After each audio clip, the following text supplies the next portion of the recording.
Hello and welcome everyone to the Brothercraft Caek, where we bring you the latest news and comment from all around Brothercraft every week on Saturday. Today I'm joined by LPTV for this week's segment, and as always at the end of every segment we show off a build we think is pretty cool from the creative server. So make sure to stick around for that at the end of the video.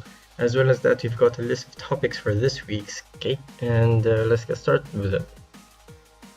So in this week's segment we've got staff guidelines and rules split on the rules page.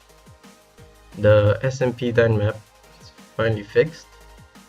The old protection method on SMP is finally reintroduced. The highway started on the SMP. A major PvP event again for the SMP server. And finally, to cap it all off, we've got the weekly build spotlight as always from the creative server. So let's get started. So as some of you might have noticed from the last time we've actually started the rules page, at the bottom of the page we had the staff guidelines and rules mixed together, and that was actually a little confusing for most of our staff and for most people basically. So this time we split it so that only the rules are shown on the rules page, while the guidelines are split and we move to the admin's guide, which is still a work in progress. As well as that, there's just a small announcement that we are actually redoing the whole help page system we have right now. And you know, it's a little broken as of now, currently I guess, and we will be reworking through it, hopefully in the near future. So on to other news. The SMP Dyn map, the SMP live map is finally fixed. We think it stopped working around the beginning of the week. We couldn't find out why until about Tuesday or Wednesday, and we finally got the problem fixed.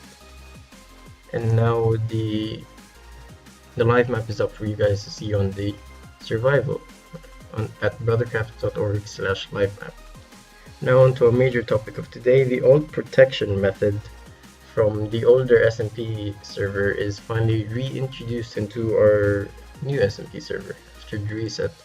So for those of you not familiar with it, the old protection method is where, say you wanted to get something protected, a build of yours, say a little house or base, then you'd put in a mod request using /modrec asking for your build to get protected. Then eventually an admin will come by and protect it manually. That's how we used to have it in the older SMP, where all protections would be done manually, and we sort of reintroduced it here as a sort of hybrid for current automatic protection system. You will still be able to automatically protect things on your own using the potion protection system, hopefully when that's fixed. And as well as that, you'll be able to use the old protection system and call on an admin so that he can protect it, so that they can protect it manually for you.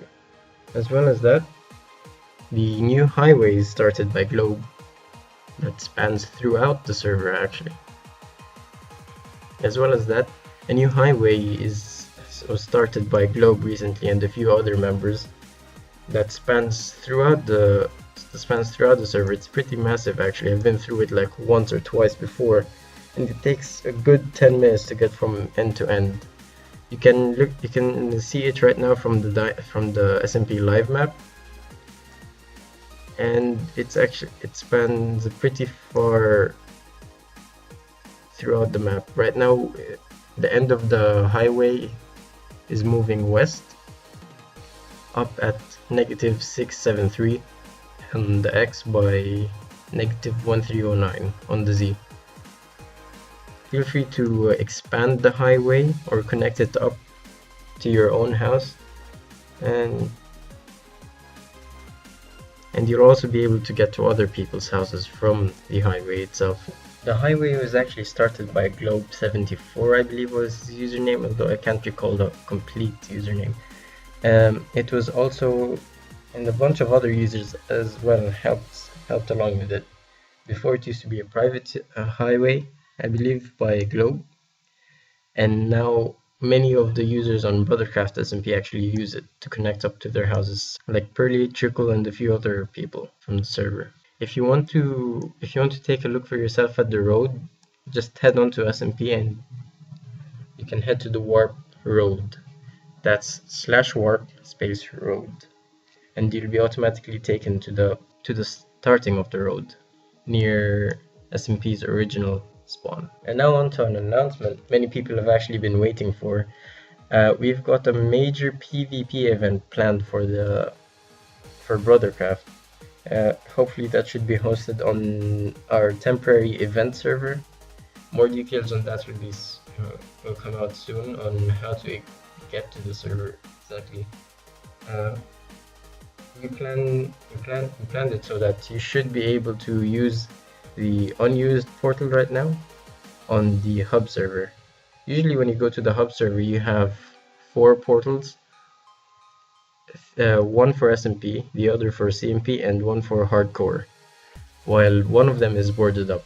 We plan on using that one to take you to the temporary event server when we actually hold massive events like these. So you should be able to use that when the event actually comes out, as well as using /server space event to take you directly from any of the Brothercraft servers to the event server. So what about this event, you ask? You've played Hunger Games before. It's sort of a similar deal, whereas people are upwards of 30 to 40 players are scattered up throughout a large map bordered by bedrock, where people can actually break any block they want, as well as place any block they want. It's sort of Minecraft in a vanilla, where the last man standing wins, wherein you can do anything you want to try and survive against others. We're not exactly sure on the exact size of the map for now, but we'll give a rough estimate of about 500 by 500. That's where the bedrock walls will be. So basically, when you start, you've got to craft your own tools. Everyone will be started without any items at all, and people will have to create their own tools, mine of course, and craft their own armor and such. Possibly even go to the nether and start brewing potions if the game runs that long. But we'll be having one major event where everyone who wants to participate will be taken into the map at one point, and basically the last man standing wins. Really, it's as simple as that. We will be posting more details on this event soon throughout the week. We plan to hold the event on the upcoming Thursday, and as I said before, more details will be posted on this event soon. And to cap it all off, at the end of the episode, we actually have this weekly build spotlight from the creative server. So in this week's build spotlight, we've actually got a build from Black Wolf 2408, which he dubbed Castle Wolf II. Now this is a sort of medieval village and I know we did spotlight a few village in the past, I believe by Block Warrior, but we thought we should really spotlight this one because it had really nice theme to it, where it was actually really well done. We thought there was a lot of attention to detail. It felt pretty cool, nice and cozy. As you can see around, everything is pretty tight and compact, very very village-like. It's not exactly easy to describe, but again, good job to Black Wolf 2408 on Castle Wolf. If you want to check out this build for yourself, you can head to the Brothercraft creative server on the coordinates X800 and Z35, and Z35. Again, good job to Black Wolf 2408 for creating the Castle Wolf number 2. And that's it for this week's Brothercraft Caek. If you found this video at any point helpful in any way, then please remember to leave a like below on the video and subscribe to the channel for weekly update videos for the Brothercraft Weekly Caek every Saturday for more news and updates on everything happening on Brothercraft. And that's pretty much it. Thank you and bye.